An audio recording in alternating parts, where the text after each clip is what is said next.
Opa, e aí, como vocês estão? Nesse vídeo eu vou falar das diferenças da novel pro anime de Toaruma Jutsu no Index. Eu irei abordar o volume 1 dos episódios 1 ao 6º da primeira temporada. E bom, sem mais demoras, vamos pro vídeo. O capítulo começa normalmente com Toma sendo perseguido porque ele tinha arrumado uma briga no restaurante. E no anime a perseguição acaba sendo bem mais encurtada, diferente da novel que ela acaba sendo bem mais alongada. E com isso da explicação que era dia 19 de julho e Toma estava sendo perseguido pois era dia dos namorados. Enquanto fugia, ele estava atravessando um beco quando ele pensou ter despichado os caras e ele acabou esbarrando numa lata de lixo. Derrubando ela, ele acabou fazendo muito barulho, fazendo com que ele chamasse atenção e os caras voltassem a perseguir ele. E ele já tinha corrido por volta de 2 km e ele pensava que correr mais um pouco seria o suficiente para deixar os caras cansados para não precisar dar suco em ninguém. Com isso, ele continuou correndo por mais uns 2 km. Ele percebeu que ele já não estava mais ouvindo ninguém e após ver a ponte, ele foi lá e correu até ela. Após correr e chegar até mais ou menos no meio dela, ele pensou ter despichado os caras lá e começou a comemorar, até que ele ouviu uma voz vindo de trás dele, que no caso era a voz da Misaka. No anime, a voz vem de frente dele. E ela pergunta se fazer aquilo fazia se sentir bem, fazia ele se sentir um herói. E pelo fato de ser dia 19, ele tinha entrado numa livraria, pegou um mangá que apesar de ver que não era bom, ele comprou, decidiu ir num restaurante familiar. E com isso a narração explica, viu umas pessoas causando problemas e decidiu que deveria fazer resgates. Mas ele não estava lá para salvar a garota que estava no restaurante. Mas ele não estava lá para salvar a garota que estava sendo importunada, ele estava lá para salvar com os importunadores. E que aquela garota, no caso a Misaka, ela vivia perseguindo o Toma. E que além disso, eles precisavam aprender o nome um do outro, ou seja, eles não eram amigos. E que dessa vez ela o atacou procurando derrotar Toma. E se Toma simplesmente fingisse perder, ela simplesmente pararia de perseguir ele. Mas Kamijo Toma não era um bom ator. Uma vez ele fez isso e acabou sendo perseguido pelo resto da noite toda. No anime, é nesse momento que ela tira a moeda do bolso e taca a moeda no moleque. E com isso ela explica que se uma moeda for atirada 3 vezes a velocidade do som, ela pode ter um grande poder. Mas já na novel, essa cena acaba sendo bem prolongada. No caso, o anime cortou até demais. E com isso, na novel continua com o Toma perguntando o que fez pra ela e ela dizendo que ele era mais forte que ela. E que ela simplesmente não podia deixar alguém mais forte que ela por aí. E que ele vivia tratando como uma idiota, já que ela era uma nível 5. E ela pergunta se ele achava que ela lutaria contra níveis 0, já que ela sabia lidar com os fracos. Já que na cidade academia, delinquentes eram níveis 0, ou seja, eram pessoas que não tinham poderes. E que lá, os mais fortes, eles eram os alunos de primeiro, ou seja, eles ganhavam muito. E que, obviamente, dependendo do seu nível, ia dizer se você ia ganhar muito ou pouco. Toma disse que sabia que ela era uma em 300 mil e pouco, e que se ela quisesse ter uma vida longa, ela precisava respeitar os mais velhos. Ela manda ele calar a boca e diz que se ele não conseguir entortar uma colher com a ajuda de eletrodos ou drogas, ele era um sem talento. E com isso a narração explica que lugar era a cidade academia, e que esse outro lado poderia ser visto como meio de desenvolvimento cerebral, e que foram adicionados outros nomes por cima para dar uma disfarçada. Nomes como métodos de memorização e métodos de documentação. E que nem todas as pessoas que iriam morar lá se tornariam pessoas com poderes, já que 60% da população era de nível 0. E que eles só conseguiriam entortar uma colher após explodir os vasos sanguíneos. E após aquela resposta, Toma ainda disse que se ele quisesse entortar uma colher, ele usava um alicate, e se quisesse acender algo, usava um isqueiro. E pergunta se poderes espécies eram realmente úteis. E com isso Toma continua a falar e diz que provavelmente os spells não eram o verdadeiro objetivo da cidade academia. Em resposta a isso, Misaka ri e diz que nós não podemos calcular Deus, então primeiro precisamos de um corpo que exceda a humanidade. E ela pergunta se ele conhecia o tal boato das irmãs militares que eram feitas a partir do seu DNA, que aparentemente os efeitos colaterais eram mais importantes que o próprio objetivo em si. Com isso ela para e diz: as palavras são dos fortes. E com isso Toma só diz: Os fortes, essas são palavras de um protagonista de mangá que não sabe como é chegar até lá pelo próprio esforço. E a narração explica de como dava pra sentir o peso daquelas palavras, e do quanto ela tinha abandonado sua humanidade para poder se tornar uma das 7 levels 5 da Cidade Academia. E o Toma só negou isso com algumas palavras. Com isso, Toma percebe o que diz e fala que ele era um nível 0 e ela era uma nível 5. E era só perguntar para alguém que era mais forte e todos diriam que ela simplesmente venceria.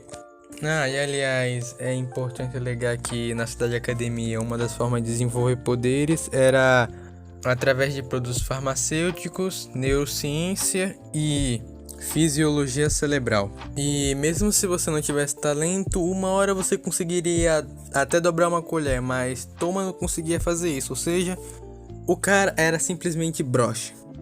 O moleque simplesmente não conseguia produzir nenhum tipo de poder. Ele era impotente. E após ouvir isso, Misaka põe a mão no bolso e tira uma moeda de fliperama. E pergunta a ele se ele sabia o que era uma Railgun. E ela disse que a ideia era a mesma de motor linear. Ou seja, pra quem não sabe, é o motor que trem usa. Se vocês pesquisarem, é só pesquisar o tipo de motor que trem bala usa. Continuando, ela pega a moeda e fala que se referia a algo como aquilo. E com isso, ela joga a moeda pra cima e quando a moeda cai, que acerta seu polegar, a moeda simplesmente passa voando ao lado da cabeça do Toma. A onda de choque foi tão grande que quando ele acabou rasgando o ar, fez com que o Toma perdesse o equilíbrio. Resumo, se pega em alguém, mata. Com isso, Toma acaba se desequilibrando e caindo. E com isso ela disse que se até mesmo uma moeda for lançada 3 vezes a velocidade do som, ela tem um poder muito alto. Mas que após 50 metros, ela derreteria por causa do atrito com ar. Após aquilo, Toma ele suou gelado e perguntou: "Pô, tu não usou isso aí neles não, né?" E ela disse que não, já que ela meio que usava a potência do poder dela dependendo do inimigo, já que ela não queria se tornar uma assassina. E que aquilo já era o bastante para os níveis zeros. Com isso, ela simplesmente tacou um raio no moleque e ele não tinha como fugir, já que ela era uma nível 5. E era como ver um raio na velocidade da luz e tentar fugir dele. Após um barulho surgir com um pequeno atraso, Toma reflexivamente põe a mão na frente do seu rosto, fazendo com que o raio o acertasse. As faíscas deram a entender que tinham atravessado todo o seu corpo, mas elas estavam se dispersando em todas as direções. E as faíscas que se espalharam tinham sido suficiente para queimar a estrutura de aço da ponte na qual eles estavam. E a narração dá um ênfase na mão do Toma, explicando que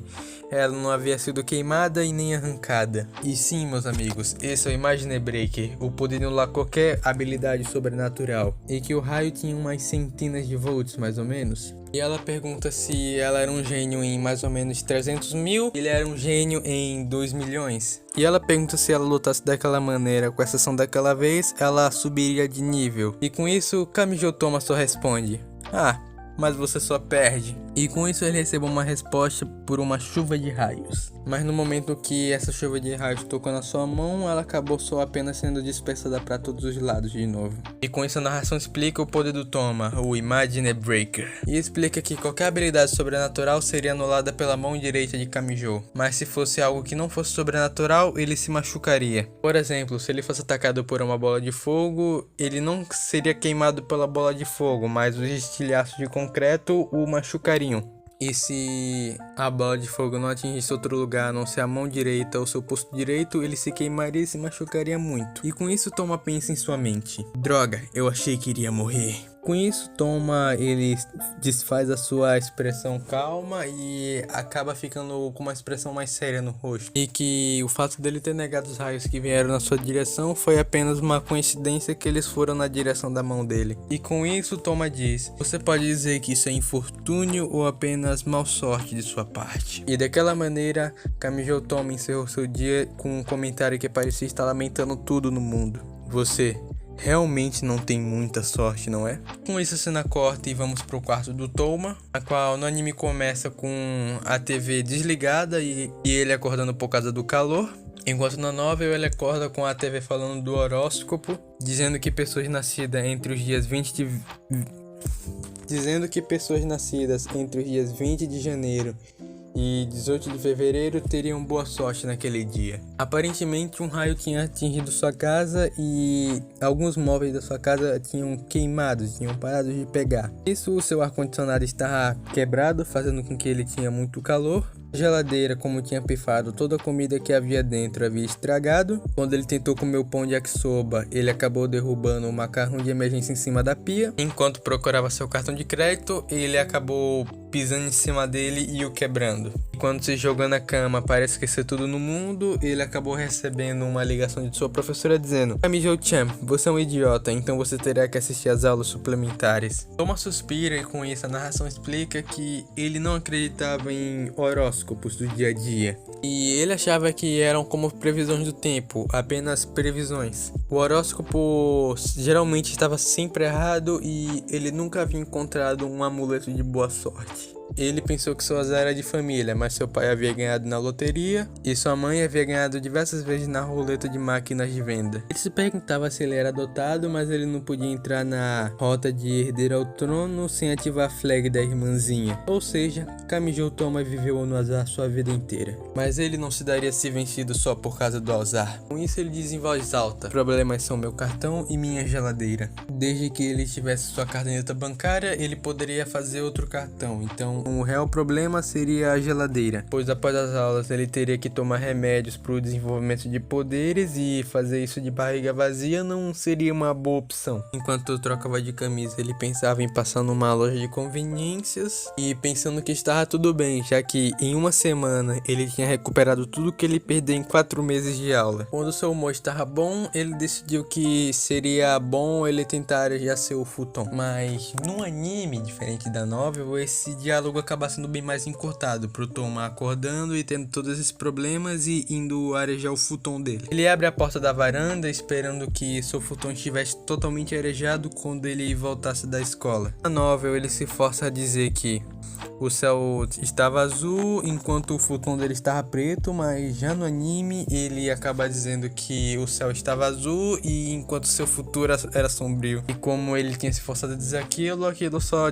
deixou ele para baixo, ou abaixou o ânimo dele no caso. Enquanto ele pensava que se todo o resto falhasse, ele deveria deixar aquilo pelo menos arejado. Ele acaba pisando no pão de yakisoba que ainda estava na embalagem plástica e diz que provavelmente estava estragado já. Ele dizia que esperava que não chovesse, prevendo uma premonição ruim. Quando ele chega lá, já havia um futon lá, ele fica se perguntando como é que diabos havia um futon ali, já que não havia como alguém colocar um futon ali, já que aquele era o quarto dele. Em resumo, esse quarto dos dormitórios eram como pequenos apartamentos para os alunos, então não tinha como outro aluno colocar um futon ali. Mas ao olhar de perto, ele percebe que aquilo na verdade não era o futon, mas sim uma garota. Mas quem é essa garota? Bom, isso é algo que vocês só saberão no próximo vídeo. Valeu! Fui!